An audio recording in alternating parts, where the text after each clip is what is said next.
point of view, the Christmas tree is still up, but I'm feeling a little bit better. I don't think I sound as nasally as before. I still do have a cough though. But I'm sitting here and I'm just thinking about the work that I have to do on my other channel. I have like a video concept idea that I am thinking about. Y'all, it's just about bringing it to fruition, you know. But I really want to do a video about getting into alignment, shadow work, but then I also kind of want to like do an ebook on shadow work or do like a whole series on shadow work. And it's funny, like I was looking through my personal playlists and I have a playlist saved about shadow work, and you guys know I'm trying to grow my other channel. Like I made partner, but I'm just like the initial tier where it's just like super thanks and memberships. And one thing that stuck with me in relation to shadow work was that this other content creator I followed said that people aren't interested in it. Like, yes, it's a cool buzzword to say, and like if you're a part of the spiritual community and you're very ingratiated in that and you're into that, some people will gravitate towards that and they will, like those that get it. But for the most part, when you talk about really doing shadow work and really taking accountability for your life and like owning it 100%, like the average person doesn't really have any interest in doing that. You know what I mean? Like the average person the average person doesn't even go to therapy. So the average person definitely is not concerned with taking accountability or owning their shadow, right? Like they either don't want to acknowledge it, don't know what it is, don't care what it is, don't have time to know. You know, they're not going to be interested in that. Like to them it's not going to make sense. But but if I was to do a video about, you know, like my videos that I do when I'm giving them someone to blame or something to blame, like they do good, right? Like when I did ones about like why people have no friends and what are the reasons why, like it did well because it was full of comments from people saying like, oh, people don't know how to be friends and people are not good to other people. And if I'm telling someone who to look out for, if I'm creating an adversarial opponent, those things do well. But if I turn the mirror around and I say, okay, but you might also be the problem too, or if I say, oh, you know, sometimes you're the problem in your life and this is how you can fix it, there's considerably less interest in those kinds of videos, you know?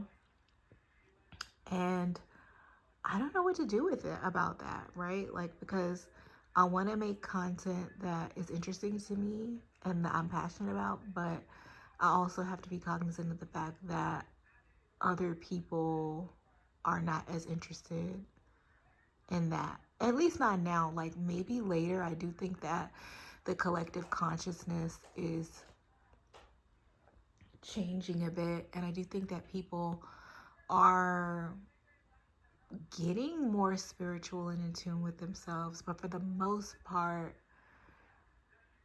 I don't know, like maybe those kinds of self-helpy type of videos and content can do better later, but like not right now, if that makes sense. Like, and the thing about it is, like, if you're into that, there is a market for it. But I guess, I don't know what it is. I guess it's just tough to crack it, or it's tough to break into it when you're newer, because I don't know, like, people, either they want someone super seasoned that has already been through a bunch of stuff, or they want someone that's been co-signed by someone else. It's like, but that's something I've noticed in real life too. Like, people, like, you'll say something and then people really won't pay attention to it, but then if another person repeats the exact same thing, or it gets repeated multiple times, then it finally registers, but they never remember the first person that said it. I don't know, is that a saying or something? I feel like it is. And like, I remember being in a different sector a couple years ago, and this one content creator within the sector, she will always gripe about the fact that, like, she was the first to say this or create content about this or talk about that, and how when she did it, it wasn't cool, and how either she got dragged for it or people made, you know, videos openly like chastising her for it. But down the line, those same people turned around and ended up repeating her same rhetoric because now it was cool.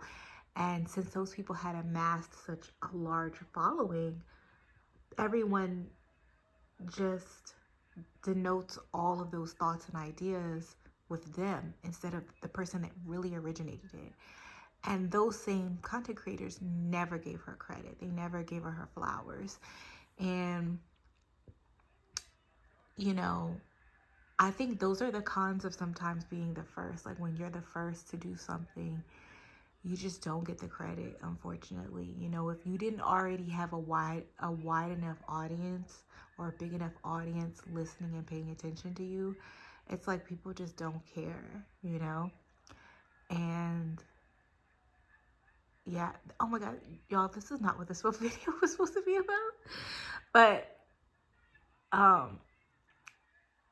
yeah, so sometimes I feel like I know the content that it take that would get me views, but I don't want to do it because I feel like it's been done before.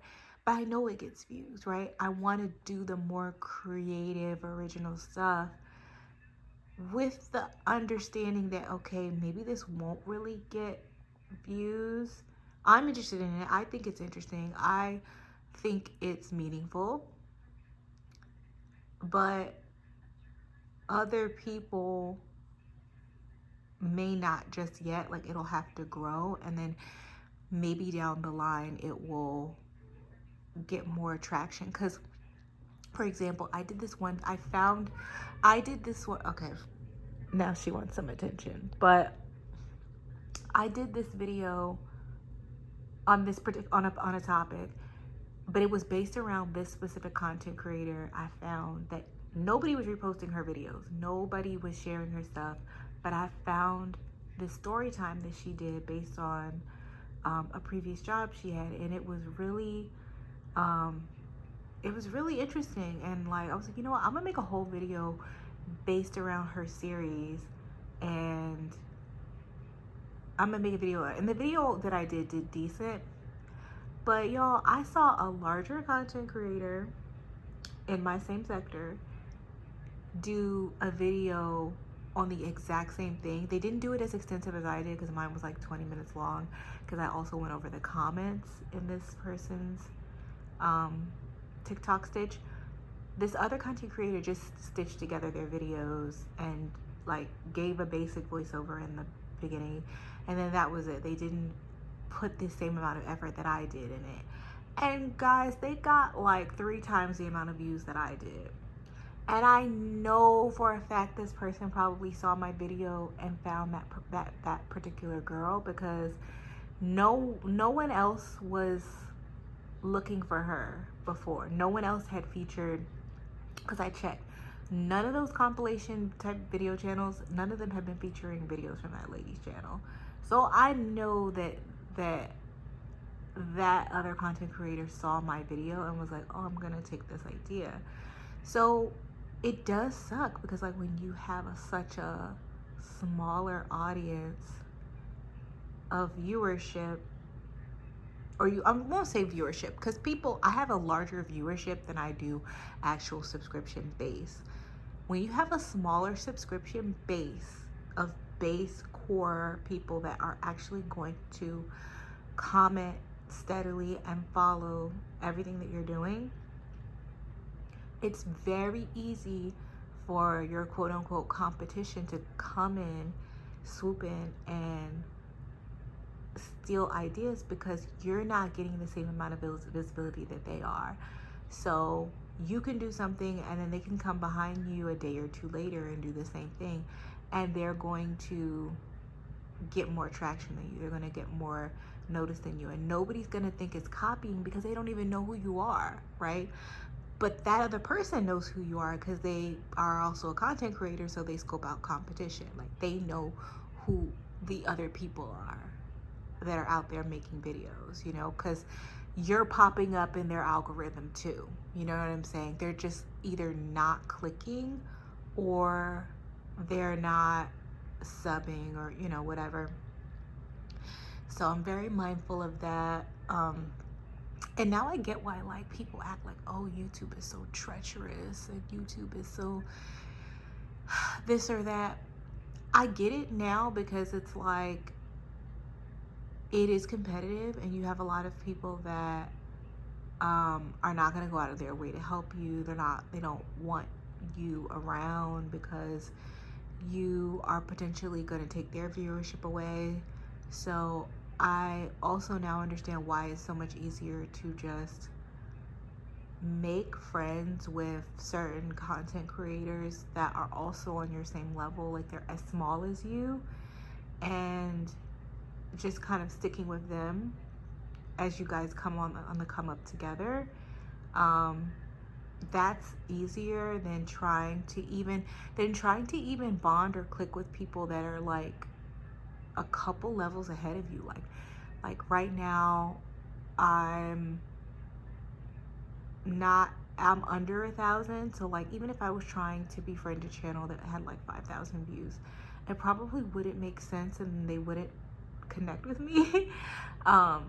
Just because of that alone, like I'm not on that level, so they're not going to try to help me or, you know, whatever, because they're